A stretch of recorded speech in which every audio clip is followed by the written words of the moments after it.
Okay, game on. Let's Let's do this. Hey guys, welcome to another episode of Good Place interview series. It's amazing that we finally find a place in a dry surrounding after weeks of rain. I was really wondering when it's gonna stop raining. And I was through my episode, so I was happy that I could take on another interview. This time we're in Amsterdam, in my old neighborhood actually, in Amsterdam West.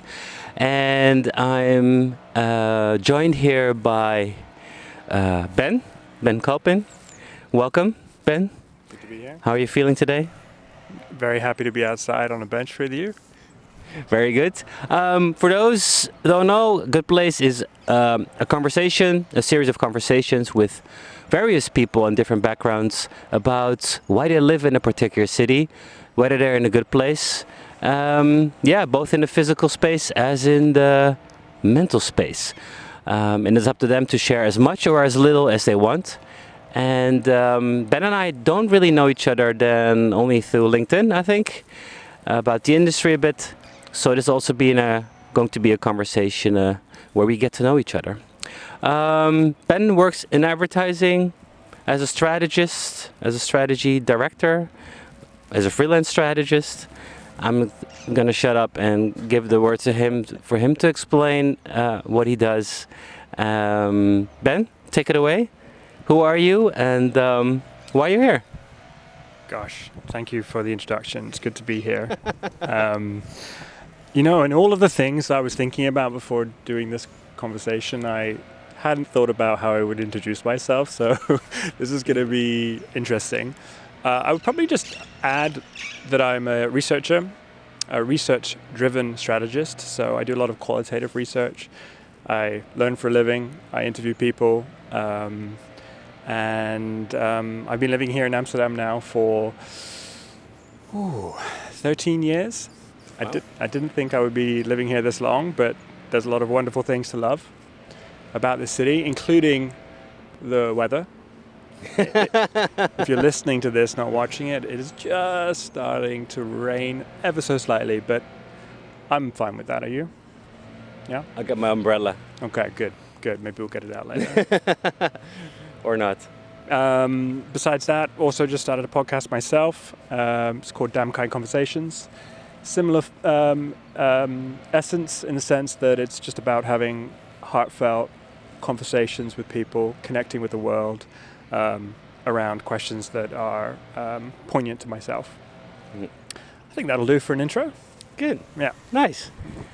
By the way, if you have any questions for me as an interviewer, then I'm not going to stop you.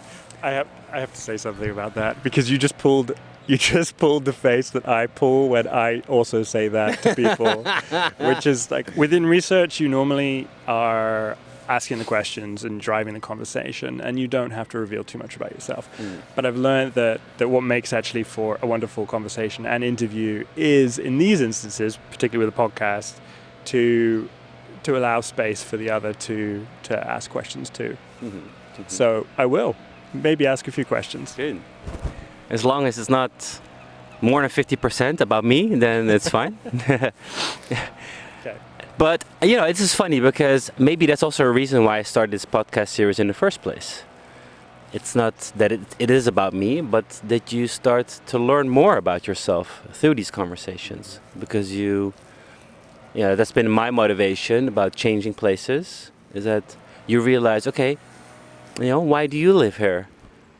Why have you chosen to live in Amsterdam or in The Hague or wherever, or what keeps you here? Putting you right on the spot, like, why are you already 13 years in Amsterdam? Why am I here for already 13 years? Well, I didn't anticipate I would stay this long. And I feel like I just need to get out of all of the cliche things before we get to like the deeper meaningful stuff. But the general script that would kind of like cross my lips when I'm talking to anyone about this city is connectivity to the world, being able to get to Schiphol Airport, an amazing airport, apart from some recent issues, which we won't go into here, but like 15 minutes away to the rest of the world, which is important to me, being not from this country, not from the Netherlands. It's very dynamic, welcoming, accepting of many different cultures. It's efficient. I mean, you can maybe hear the leaf blowers in the background. They're taking care of the city as we speak. Everything just runs really well. Now people start to notice this throughout the conversation, huh? Yeah, About the sorry. leaf blower. We'll fix this in post. We'll fix this in post. All right. You see, they've gone now. No. Anyways, the other thing I wanted to say was that kept me here, I think, is a much more subtle appreciation for moving my body every day for about 40 minutes by getting on a bicycle. Mm-hmm, mm-hmm. Whenever I go back to the UK or to any other place in the world, you don't have that. And you slowly feel things just stiffening up and you feel a bit more grouchy, and generally you don't get that sort of wind in your face feeling every day that you get here. And I love that. So those are some kind of first spontaneous thoughts around why I'm here and why I've stayed here this long. Cool. Have you lived in other places than Amsterdam in order to have that kind of reference? Yeah. So I grew up in Scotland in a very small but very famous town. It's called St Andrews. It's an hour north of Edinburgh, and it's famous for a few things. It's famous for the fact that it has a very good university. It is where golf was created, so it's the home of golf. Okay. It's also the one of its beaches is home to the opening shots of Chariots of Fire, which is an old film, which you may or may not have seen, which is an iconic film from, oh gosh, I don't remember which decade. I want to say 80s or 90s. But there's a lot going on there, but it's basically 3 streets that has a huge influx of international students and golf enthusiasts on a regular basis. But you asked me a question, which was, do I have other reference points? So coming from that, I've lived in New York. Okay. I've lived in Barcelona. All right. I've lived in Paris. I've lived in Hong Kong. And I've now live here. Okay. And you're 85? How did you know? Nice. Yeah, so some really wonderful experiences, but you know they've all shaped me in various ways. And I think a lot of the other cities that I've referenced are huge, urban, sprawling megatropolises. And Amsterdam is that a word? Did I get the word right? You know what I mean, right? You know what I mean. Like monstrosities. Just huge. Yeah. And it can be quite tough. There's a lot of wonderful things about these cities, and don't get me wrong, they all have a place in my heart. But they are quite hard places to live. They take their toll on your mind and on your body. And Amsterdam is a village, a very dynamic international village, which is also a wonderful place to live with a great quality of life and also good boundaries around work and life. And yet you can be also ambitious and have personal development and grow. That's my belief anyway. And the connection with like international. Yeah. Yeah? Yeah, absolutely. Yeah. I think that's also the main reason why people come here and also decide to move here, just because of, you know, particular opportunities. Even if you look at work, industry, companies you work with, brands, mostly they're all located around here, right? Yeah. And they start to operate globally. Wow, there's quite a track record when it comes to cities. Yeah, we've been very lucky. Okay. Is there any city particular that you think, okay, that could be a close competitor to Amsterdam, or you would ever move there, back to it? Yeah, I mean, Barcelona, Yeah. where I used to live, it's got a couple of things that Amsterdam doesn't have, and that's the ocean and the mountains. Having grown up in Scotland, the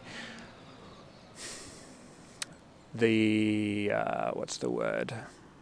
The humbling nature of mountains can really put you in a wonderful place. Yeah. And give you perspective. And I really do miss the mountains and the weather. Yeah. Sitting here on the bench in Amsterdam West. Yeah, In the drizzling rain. it's special. Yeah.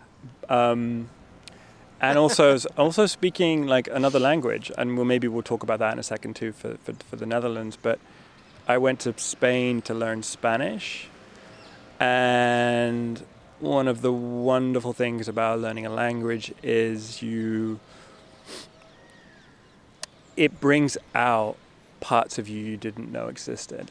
So in Spain, you know, like a lot of Mediterranean countries or Latin American countries, they're warmer. You know, it's like, how are you? How's your mother? How's your brother? How's your father? There's a tactility to it that Very comes communal. out. Yeah. And I think that may be actually one of the harder parts of living in the Netherlands or living in Amsterdam, is it has been harder to integrate with Dutch culture, which, you know, maybe is another question. Absolutely. And actually, it's my most favorite question. Is more about that part of connectivity, about that feeling of belonging. Most of the answers on the question, are you in a good place or what is a good place, is that sense of belonging. And that sense of belonging, sure, it's nice to have nature, but that doesn't give me that sense of belonging. It's mostly people that give you that sense of belonging. Yeah. But I'm also very interested in hearing how that has evolved over time in those 13 years to, you know, like your circle of friends. Is that majority international? Is it 50-50 with Dutch? Do you have a lot of Dutch friends? So there's a few questions there. You can answer all of them. Yeah, I'm just trying to think how I can summarize it in a way that I will be coherent for you. I think it's about how has my relationship with the city evolved over time.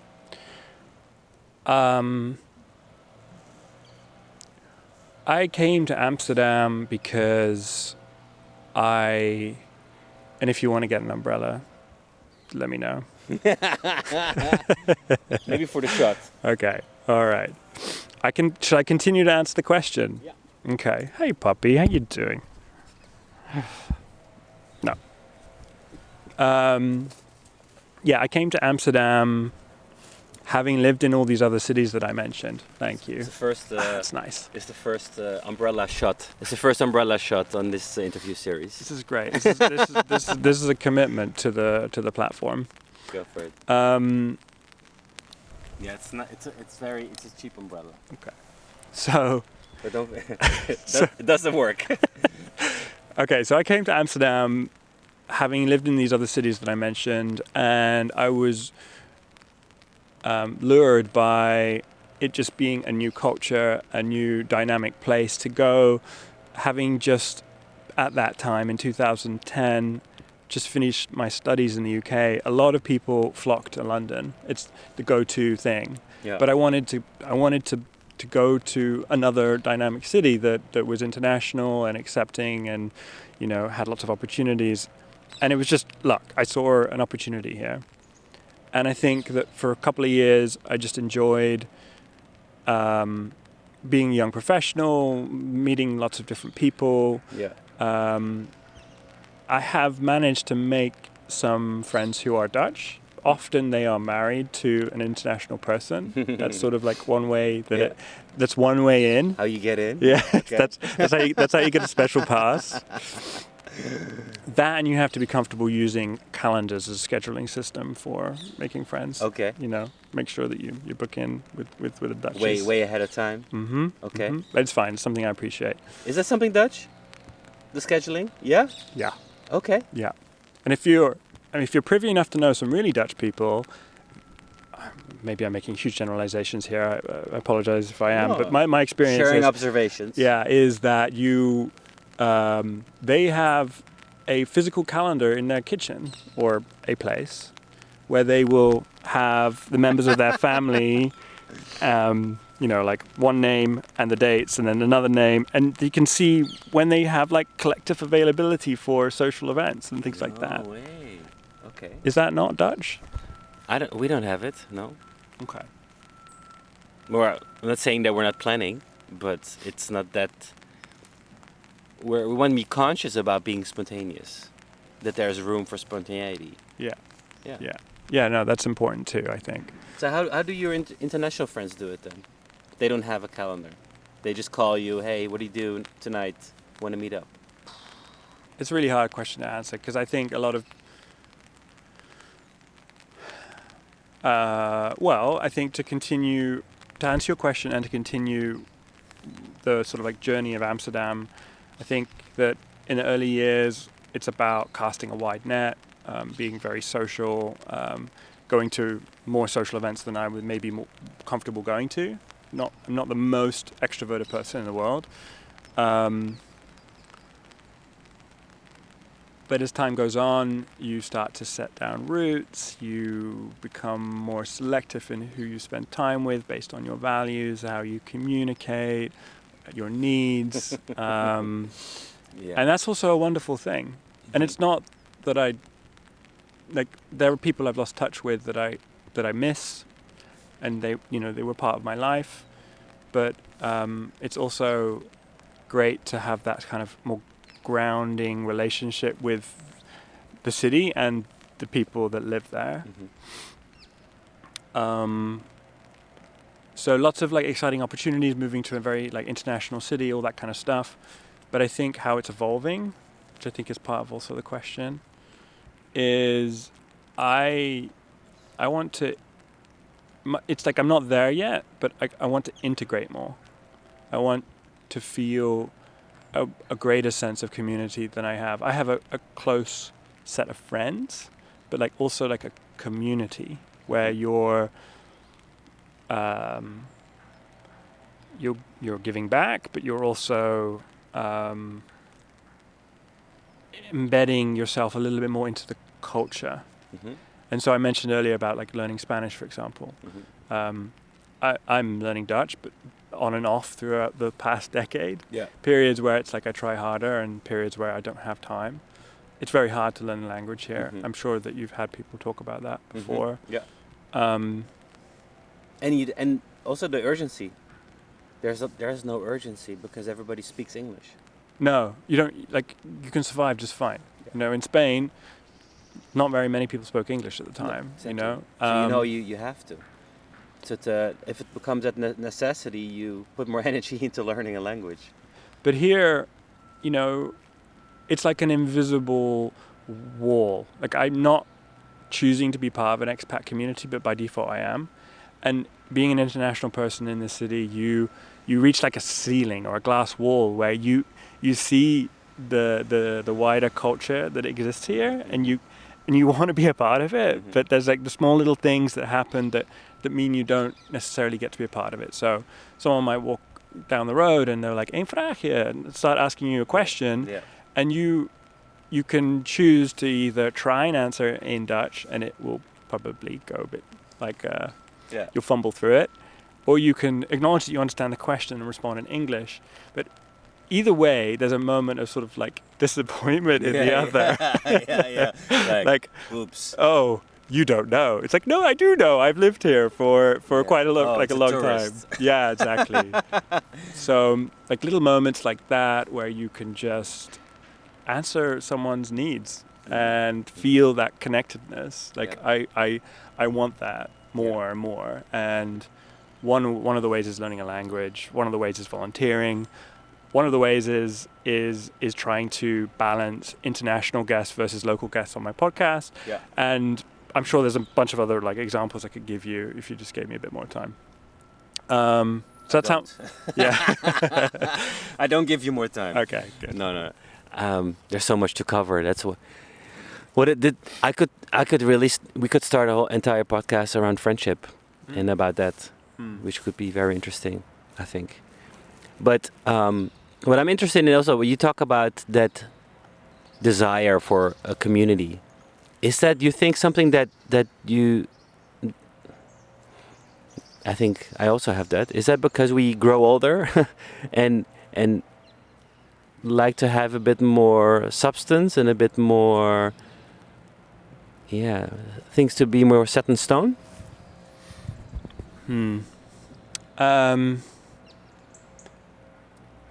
Yeah, Safety, I mean, that kind of stuff. Yeah. I am typical person in their 30s becoming aware of their own mortality. People around me are having children, friends, siblings are growing they're in their own ways.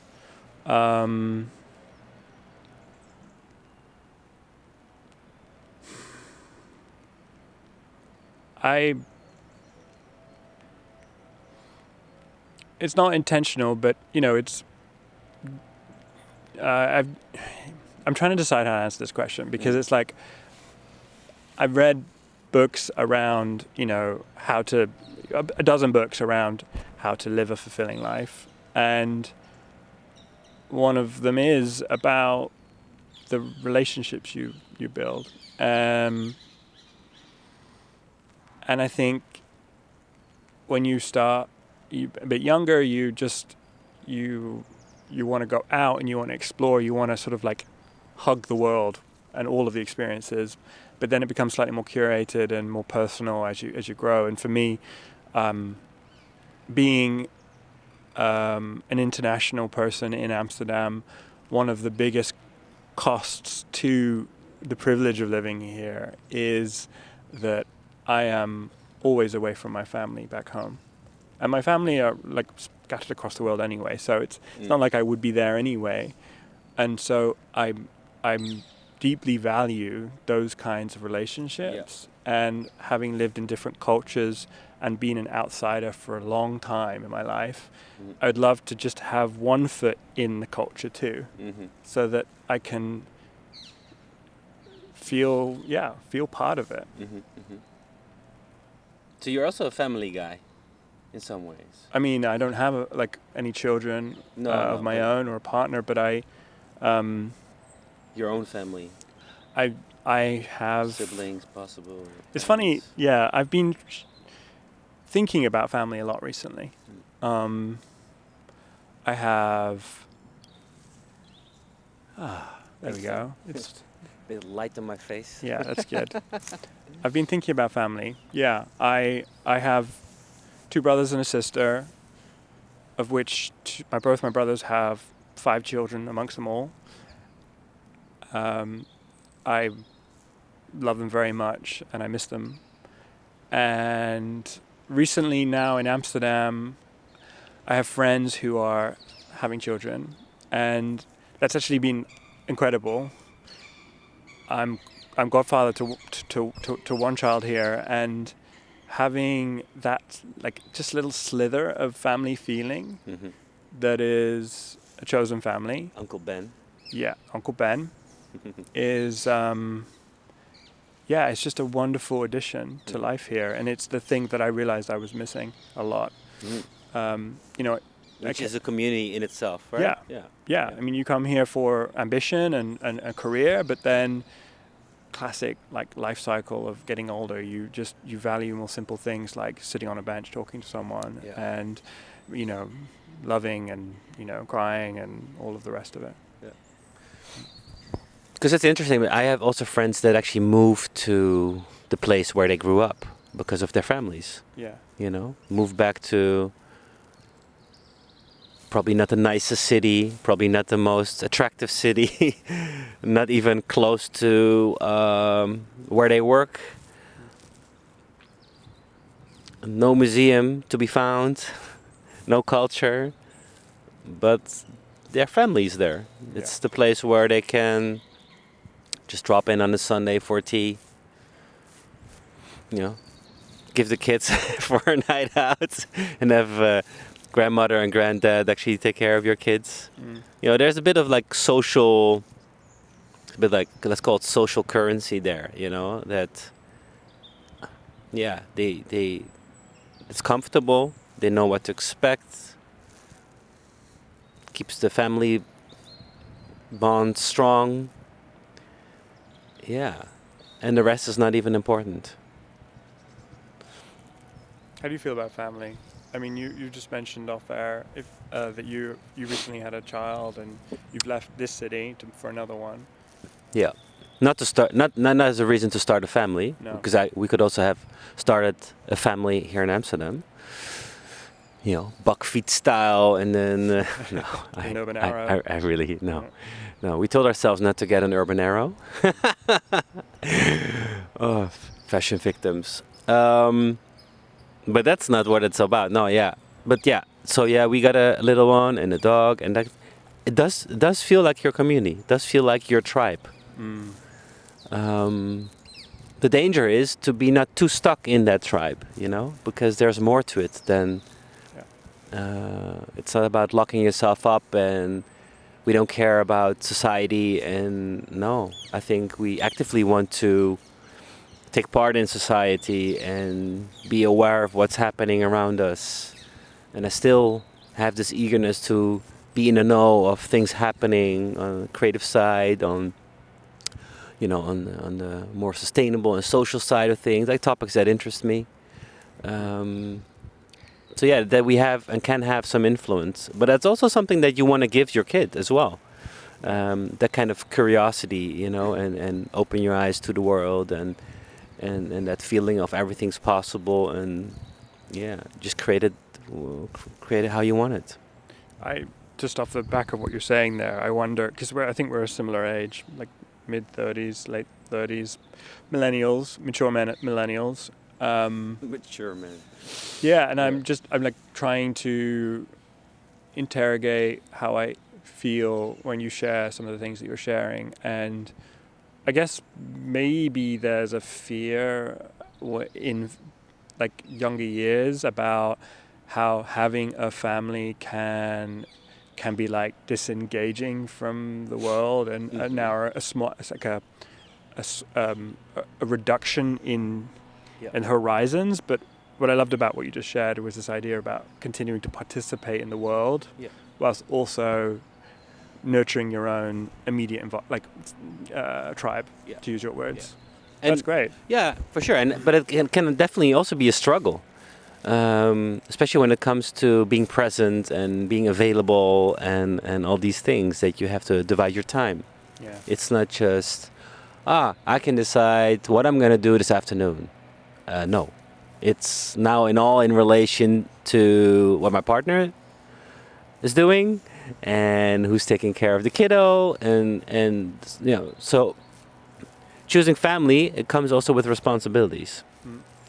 Not only with having a kid and starting your family, but also I feel you also have a responsibility towards your own siblings or parents. If you have a family, it's also a responsibility to keep that alive, keep that going. You know, you need to invest time into it. It's not just taking things for granted, and making sure that we come together more often, spend more time together, do something fun, and not just being caught up in daily rat race. So both ways. I think if you have a family that you care about, then you have responsibility to keep that alive and keep that going, and that's your what do you say? Family are friends that you don't choose. That's a Dutch saying or something. Well, then it has to remain friends, and make sure that it keeps stays nice in some ways. So I think that's uh, despite the place, the physical space where you end up in, it's yeah. Um, some choose for family wherever that is, and others don't, and it's the construct of families that sometimes they don't communicate. They just make their own decisions and they just do whatever, and then suddenly you're everywhere, and then you realize, oh, I miss those times that we had in the past when I was younger. Can we bring it back to life? Sometimes it's too late, and sometimes, you know, you have to take that opportunity or realization and do something about it. Yeah. Would you say you're in a good place, Ben? It's fair. Elephant in the room. You know, it's a hard question to answer, because I think that how do I think about this question? I would imagine that a lot of people who receive this question would be very tempted just to say, yeah, yeah, I'm in a good place, and here's why. Yeah. And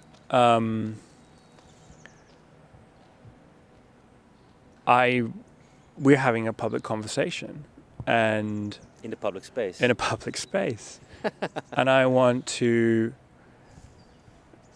get right up to the place where I am sharing with you and connecting with you and feeling seen, but also sharing things that don't like that are not quite yet processed, right? Mhm. So the easy answer would be say, yeah, I'm in a pretty good place, man. Yeah. But I think that being in a good place is transitory, and it is not always constant. And I think that to say one is in a good place without acknowledging when you're in a bad place would be unjust. And so Today? Great, thanks. So What about today? I'm in a good place, and I am in a good place generally, but I have not been in a good place for a couple of years, and it's taken some time to kind of like crawl out of that little hole. Yeah. And I think that I would say I'm in a good place, but And you're not the only one. right, exactly. Yeah. I think everyone. It's not an exception. It's That's why I'm sort of like falling over this question a bit too, is because I feel like there's so many instances of people declaring that they're in a good place and performing that they're in a good place. But for those who are not in a good place, that's the last thing they want to hear, is another person that is in a good place. I'm still waiting for that moment on the public bench where somebody says, "I'm not in a good place." Yeah. I mean, I have. It hasn't happened yet. I've had. It's a nice little lure there, Robin. It's a shout out Yeah, to exactly. everyone who's not in a good place. Please sign up. No, but I think I have days when I'm not in a good place. Yeah. And I think that that's also important to acknowledge. There are days that I don't feel confident, and I question what I'm doing, and How to pay the bills as a self-employed person. Yeah, You know. yeah, Um, yeah. To manage your own vision for yourself, and to do it with integrity, and to not get lost in everything that is going on. and But also being satisfied with things. mhm. I think sometimes we're always looking for what's next, or that kind of improvement, or seeking that what to grab, what's still in front of us. Whereas, just sit on this park bench and just say, hey, I enjoy life at the moment. Well, what is your definition I of had a good nice warm place? shower. The sun's luring. It stopped raining. I'm going to ask the question again. Sorry. No. It's good, because I wanted to. You're right. You should have finished your train of thought. I kind of interrupted you a little bit, but I do want to know what your definition of a good place is. Well, it goes both ways, It started off as in looking at the physical space you're in. Like, does it have all these things that you want? some people really enjoy this whole 15-minute, accessibility in a city. I had a conversation with my neighbor earlier today, and she misses the connectivity to foods that she had in Amsterdam when she wanted to have noodles around the corner. She doesn't have noodles anymore around the corner in The Hague. Okay, is that something you value? For me, a good place is not so much a physical space. I think I've for years I've used I'm actually not. I'm stumbling now, but I'm not really. I had a quote that I believed in, and I'm not yet sure if it's still valid for myself. And that is, changing your scenery does not change your situation. And I'm very conscious that changing places is not something because we are fleeing from something or running away from something. But at the same time, I do notice that changing your scenery does change your situation, because in the place we're in now probably fits better in the chapter of life we're in at the moment with the things we're doing. So let that be a quote that is always in transition and changes. But for me, good place is about that finding. It's a balance between that physical space and what I'm doing on a daily basis. But for me, a good place is about fulfillment. It's about that I have a sense that I matter, that I contribute to something valuable, that I can share some sort of positive, create some sort of positive impact on what I'm doing. That, for me, a good place is that in a place where I can be the best dad and partner for my family and the best son. At the same time, that I also have enough time to follow my ambitions and create that what I want and share it with the world. If that would be out of balance, then I would not be in a good place. And I think that's the search constantly that I'm having with the time that we have, that I find the time between sharing my ambitions and creating that impact that I want, and being the best possible person for my family and friends, of course. Do you want me to give my definition of a good place? Sure. Okay, just going to check time, because You get 2 minutes. You've got 2 minutes. No, I think I really love your answer. It's really, really beautiful. And definitely a lot of those things resonate for me. I think, simply speaking, a good place for me is when I'm in harmony with all of the ranges of emotions that I'm equipped to feel and acknowledging them. And so going through them and respecting them and the challenges that it takes to go through them, but also the reward of experiencing those emotions. For me, that acknowledgement of the range and the spectrum is actually the good place.